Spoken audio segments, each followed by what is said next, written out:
Hello, and welcome to the This Happened Today in History podcast. I am your host, Mr. Miller. This podcast will cover a number of topics that happened on this date in history.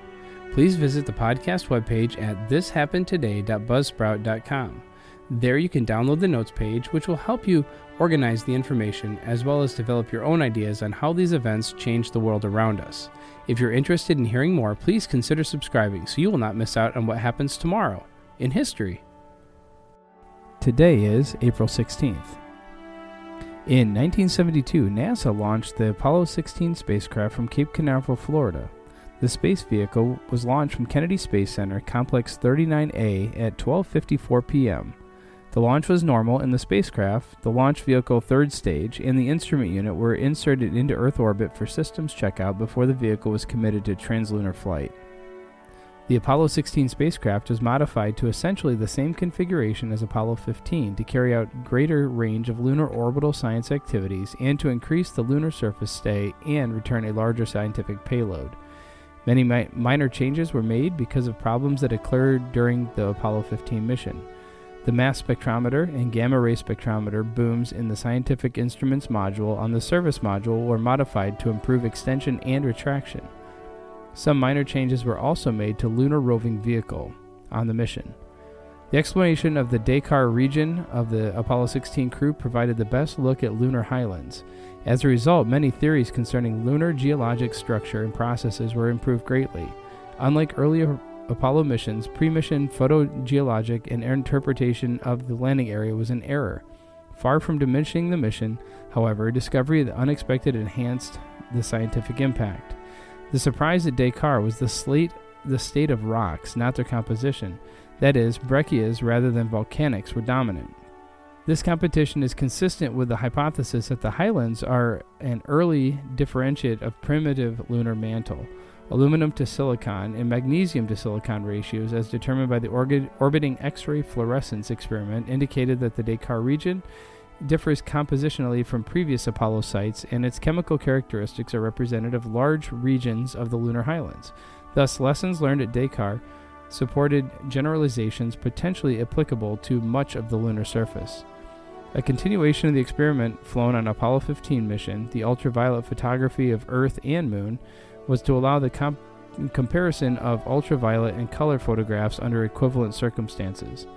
The results were applied to telescopic observations of the planets. A 70mm camera was used with 4 filters having passbands between 255 and 400 nanometers. A survey of the returned images of the Moon showed little of loss of detail in the shorter wavelengths observed in telescopic ultraviolet photographs of Mars. The photographs of the Earth show the expected diminution of detail with shorter wavelengths caused by the increased opacity of the atmosphere of the Earth at ultraviolet wavelengths. The Apollo CM heat shield windows were studied to obtain information about the flux of meteoroids with masses of 1 times 10 to the 7th grams down to the detection limit of 1 times 10 to the negative 11 grams for optical studies, or of meteoroids much lower masses for electron microscope studies. The resulting estimate of mass flux was in good agreement with the Surveyor 3 data and with models generated from near-Earth studies. 3 biomedical experiments were flown on Apollo 16 missions. These were the BioStack, an experiment to study the biological effects of galactic cosmic radiation, Apollo Light Flash Moving Emulsion Detector to study the subjective observation of faint light flashes seen by nearly all Apollo crew members while in space, and the Microbial Ecology Evaluation Device to study the response of various microbes to a space environment. All 3 experiments were executed successfully. An impressive array of cameras was flown in the Apollo 16 CSM. These range from the highly sophisticated 24-inch panoramic camera and the 3-inch mapping camera with its laser altimeter and star field recorder to the 16, 35, and 70mm cameras used for astronomical photography, Earthshine lunar photography, and solar corona photography to support crew observation of lunar features.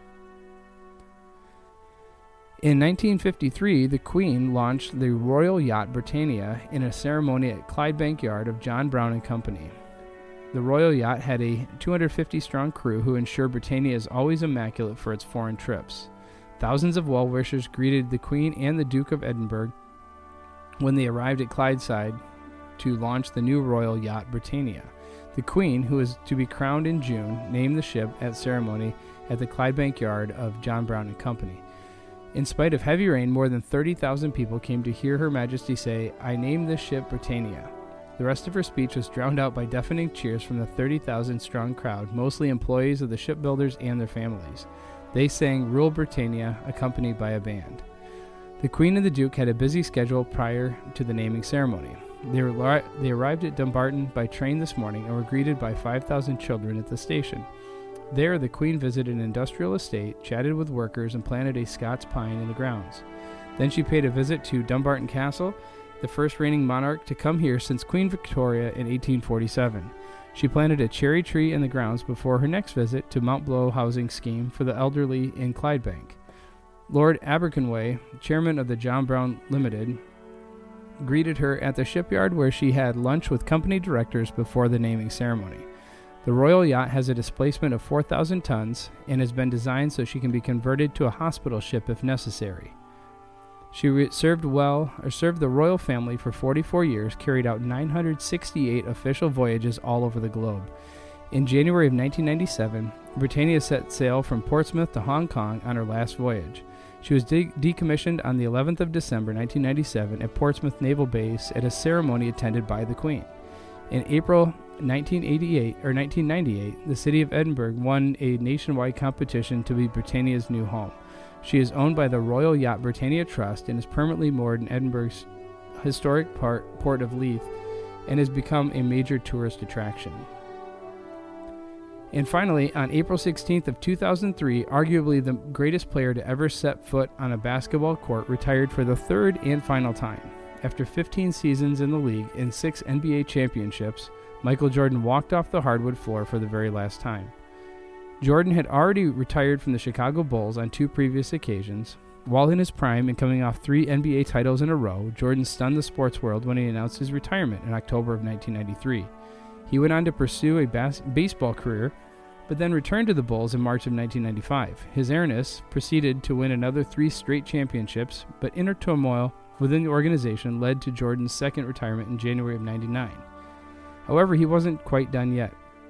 Once again, Jordan shocked everyone when he decided to return to basketball in September of 2001.